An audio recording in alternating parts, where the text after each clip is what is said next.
Salut, c'est Trado, je suis content de vous retrouver pour la mise à jour de l'analyse technique du CAC 40. On va commencer juste après l'action du jour et la stratégie du jour portera aujourd'hui sur Biomérieux. Biomérieux qui est bien orienté puisque les cours sont au-dessus de la moyenne mobile à 7 jours qui monte, donc la tendance immédiate est haussière, la moyenne mobile à 20 jours monte également, donc la tendance générale est haussière, la moyenne mobile à 50 jours monte, donc la tendance de fond est haussière. Et la moyenne mobile à 200 jours, bon, elle descend, mais on est au-dessus, donc la tendance de long terme est, on va dire, en ballottage favorable pour devenir haussière.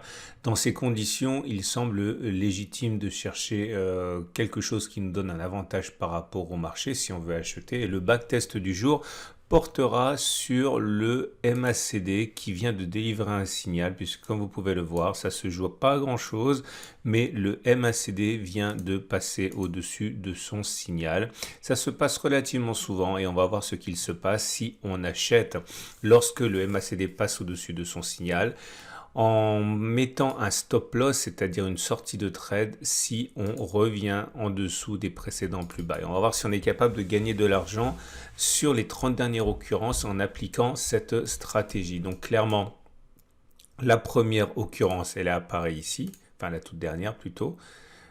Sur cette bougie-ci, on a eu le MACD qui est passé au-dessus de son signal. Alors il faudrait voir si on arrive avant à faire plus 6,56 ou moins 6,56, et comme vous pouvez voir, pour l'instant on ne peut pas juger puisqu'on est toujours au milieu du trade. Mais par contre, attendez, je vais enlever les moyennes mobiles parce que comme ça on y verra plus clair. Je pense qu'il est assez intéressant de regarder cette occurrence-là parce qu'elle nous a permis justement de faire une avancée assez intéressante. Regardez, sur cette bougie-ci, le signal a été donné, là.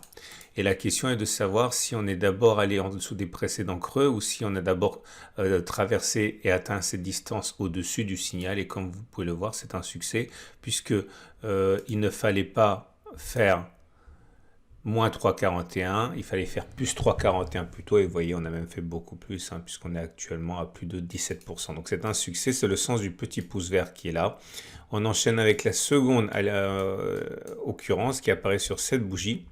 Et ça ne s'est pas joué à grand chose, mais c'est également un succès, comme vous pouvez le constater, puisque le signal a été donné sur cette bougie. Il ne fallait pas faire moins 1,72, il fallait faire plus 1,72 d'abord, et comme vous pouvez le voir, au meilleur, on a fait 2,14, donc vraiment sur l'épaisseur du trait quasiment, mais c'est un succès. Autre occurrence, ça s'est produit ici. On va le faire une dernière fois. Et comme vous pouvez le voir, c'est un succès également, mais ça ne s'est pas joué à grand chose. Il ne fallait pas faire moins 5,26, il fallait faire plus 5,26 au contraire. Et vous voyez, on a fait plus 6,24, donc c'est un succès. On va regarder les échecs quand même parce qu'il ne faudrait pas croire que ça fonctionne toujours. Donc encore un succès, encore un succès. Voilà un échec qui nous intéresse. Comme vous pouvez le voir, c'est un échec cuisant même puisque dès la séance d'après, on a perdu le trade. C'était sur cette bougie qu'on a eu un signal. Il fallait faire plus 6,58 avant de faire moins 6,58 et comme vous pouvez le voir, on a été déclenché sur perte à moins 6,58 sur cette bougie. Allez, maintenant on déroule puisque c'est facile. Encore un succès, un échec, un succès, un succès, un échec, deux succès, troisième succès d'affilée, un échec, trois succès, un échec, un succès, un échec, un succès, un deuxième, un troisième succès, un échec, deux succès, un échec, deux succès, et ça y est, on arrive à 30 occurrences, et sur ces 30 occurrences, on a 21 fois atteint l'objectif assigné, et 9 fois, on a été déclenché sur notre stop loss. Ça veut dire que si on avait parié, risqué 1000 euros par trade, on aurait gagné sur les 30 dernières occurrences 21 000, on aurait perdu 9 000. Donc globalement, on aurait gagné 21 moins 9, donc ça fait 12 000 euros. Alors attention, ça ne veut pas dire que cette fois-ci ça va fonctionner, puisque par définition, ça ne fonctionne jamais tout le temps. Mais en tout cas, si le backtest était valable, il serait plus plausible que l'on aille faire vers le haut la distance qui nous sépare du précédent creux. Alors le précédent creux il est immédiat, hein, regardez, hein, le cycle de baisse a été très court ici, donc le précédent creux il est là, il est à moins de 43, il est donc plus probable de faire plus de 43 que moins de 43. Alors si le format vous a plu, eh bien je vous invite à vous abonner à ma chaîne YouTube. Je fais des vidéos tous les jours, des nouvelles stratégies tous les jours. Le bilan, c'est toutes les semaines pour les actions que j'ai analysées et dont j'ai fourni des stratégies. Je vous dis donc à tout de suite pour l'analyse technique du CAC 40. Et n'oubliez pas, si vous voulez progresser rapidement, vous avez les podcasts que je réalise et que j'ai réalisés avec les meilleurs traders que je connaisse. Et on passe donc au CAC 40 qui a été pénalisé aujourd'hui par la performance des indices américains. Les investisseurs s'inquiètent de la réforme fiscale de M. Biden qui pourrait faire chuter les profits des entreprises et également du fait qu'en Chine, certaines régions souffrent de la résurgence du Covid, enfin de la Covid et menace l'activité des régions, plus la peur qui entoure la méga entreprise, la numéro 2 chinoise du secteur Evergrande qui menace de faire faillite. Bref, l'incertitude n'est pas favorable aux actions actuellement et le CAC en a pâti. On ne termine pas trop mal néanmoins, puisque au pire de la séance, on a même perdu quasiment 1%. On était à 0,95 dans le négatif. On termine à 0,36 en négatif. C'est pas si grave que ça. Et puis surtout, on préserve le fameux support hebdomadaire ici des 6628, 6686. On est également toujours dans ce triangle symétrique. Alors, ce qui m'inquiète un petit peu dans ce triangle symétrique, c'est le fait qu'on se rapproche dangereusement de l'apex. Et il faut savoir que les triangles symétriques se cachent généralement entre les 2 tiers et les 3 quarts de la figure. Et plus on attend, plus la sortie risque d'être une fausse cassure. Et ce qui était intéressant avec cette figure symétrique, c'est que plus souvent que l'inverse, on sort dans le sens de l'évolution précédente. Clairement, c'était une hausse, donc normalement, ça ne se joue pas à grand-chose. C'est quasiment du 1 pour 2, mais bon, on est censé sortir par le haut, clairement. Mais ce serait invalidé si la figure elle-même était invalidée. En tout cas, pour l'instant, le support hebdomadaire tient, le support journalier tient, et on remarque quand même la force du CAC 40 par rapport aux autres indices, et c'est en grande partie les espoirs qui entourent le luxe qui en sont responsables, malgré, on le sait, la politique chinoise un peu plus sévère vis-à-vis des super riches, ou même des riches qui pénalisent les ventes à venir du secteur de luxe français. Bon, en tout cas, ça tient. Le chandelier du jour est plus positif que ne le laisse croire l'évolution de la séance, puisqu'on termine plutôt dans le tiers neutre, malgré la baisse, et avec une longue mèche basse qui montre que les plus bas ont été rachetés. Par contre, la bougie Aiki Nashi n'est pas favorable, loin s'en faut. Elle n'est pas très baissière, car il y a une longue mèche haute qui nuance la présence de cette bougie rouge sans mèche haute. Vous savez, quand on a une bougie rouge sans mèche haute, c'est pas bon, comme ici. Mais c'est nuancé par le fait que la mèche basse réduit le corps à peu près la moitié de la taille de la bougie. Donc ça, encore une fois, ça relativise tout ça. À noter également au niveau des indicateurs techniques. Alors j'oublie d'en parler à chaque fois, mais regardez quelque chose qui est rigolo. Alors je sais absolument pas si on pourra en faire quelque chose, mais regardez cette figure là, on dirait une tête de chat. Une tête de chat qui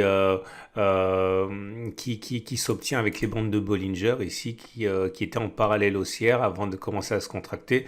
Je ne manquerai pas de backtester ça une fois, selon la suite à venir, mais bon, peut-être qu'il y a quelque chose ici à théoriser, j'en sais rien. En tout cas, ça se comprime. C'est une réduction de la volatilité importante, et toujours quand il y a une réduction de la volatilité importante, il y a une explosion. On ne peut pas savoir dans quel sens, mais le mouvement risque de ne pas être anodin quand on a une telle compression de la volatilité. En tout cas, les éléments techniques, la moyenne mobile à 7 jours, elle est toujours descendante et on est en dessous, donc la tendance immédiate est baissière. La moyenne mobile à 20 jours est descendante également, donc la tendance générale est baissière. La moyenne mobile à 50 jours est toujours ascendante, mais on est dessus, donc attention à la tendance de fond qui est travaillée et qui risque de ne plus devenir haussière comme elle l'a été. La moyenne mobile à 200 jours est ascendante et on est dessus, donc la tendance de long terme sur cette unité de temps est haussière. Les PRT bands, on le sait maintenant, sont maintenant en territoire rouge. D'ailleurs, clairement, la tendance n'est plus haussière sur cette unité de temps. Et on a déjà parlé des bandes de Bollinger. Aucun signal nouveau à signaler du côté des indicateurs techniques, hein. Le signal dont j'ai parlé hier, à savoir courbe Kopok, hein, n'est pas encore donné puisqu'on est toujours en territoire négatif. Donc l'alerte positive est maintenue, mais ça sera pour la séance de demain ou les semaines ou les séances prochaines. En tout cas, rien de particulier non plus à noter, tout en se souvenant que les indicateurs techniques, surtout les indicateurs techniques rapides, ont tendance à donner beaucoup de faux signaux dans ces conditions.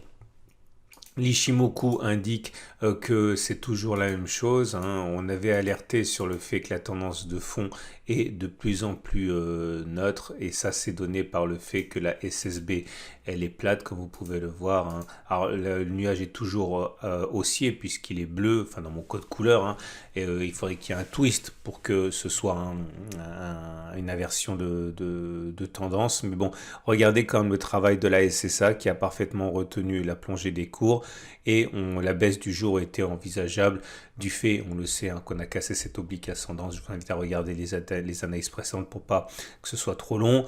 La tendance immédiate donnée par la Tenkan est toujours neutre puisque la SSA, la Tenkan est plate, de même que la Kijun qui est plate, donc la tendance générale est également neutre. On termine donc avec les trades du jour. Alors c'est toujours la même chose, hein. On a plusieurs possibilités. Si on veut un trade aussi, on a un très bon ratio gain-risque actuellement, puisque l'idée serait d'atteindre un objectif qui correspond à la prochaine résistance journalière qui est à 3,60. Si on met un stop loss en dessous du support journée à 2, voilà, on a un ratio gain-risque très intéressant. On a également la possibilité de spéculer avec le triangle, hein, puisque bon, en pariant que le triangle pourrait entraîner une sortie par le haut, l'objectif, hein, serait à peu près le même. Ça donne un stop loss là aussi, hein, qui est mis en cas de clôture en dessous du support journalier, à la base du triangle, hein, 1,7% avec un ratio gain-risque qui est à peu près qui est équivalent, avec des objectifs intermédiaires qui sont d'aller chercher les points auxquels on a raccroché le triangle. Donc bon, on va faire les choses bien. Si votre objectif il est d'aller chercher 1,77, il fait un stop loss qui soit pas super 1,77. Ouais, c'est un peu juste, on est à 1 pour 1. Il faudra attendre éventuellement un accès de fatigue demain avant d'entrer, puisque les marchés américains ont terminé en territoire négatif. On devrait normalement ouvrir en territoire négatif aussi. Si vous voulez spéculer à la baisse, je ne sais pas quoi vous recommander, parce que encore une fois, on a des supports en dessous de nous, notamment un support hebdomadaire. Parier sur une cassure de support, j'aime pas trop ça dans ce format qui est réservé à ceux qui découvrent l'analyse technique et qui ont un niveau, on va dire, intermédiaire, pas plus, hein. Et donc c'est un peu dangereux, mais bon, si vous voulez vraiment le faire, en mettant un stop loss en dessous des précédents sommets qui est à 1,4%, en mettant un stop loss, mettons 1,4, en visant, oh, j'aime pas ça parce que ça fait un ratio gain-risque qui est tout juste 1 pour 1. Bon, voilà. Oui, vous aurez compris entre lignes que je ne suis pas favorable à ça. Je vous souhaite une excellente journée. Je vous invite encore et toujours à regarder mon nouveau format pour les investisseurs de long terme qui veulent investir dans les trackers et les ETF, et également l'analyse technique de l'or et de l'argent pour ceux qui veulent se prémunir de l'inflation qui tape à la porte selon de nombreux analystes.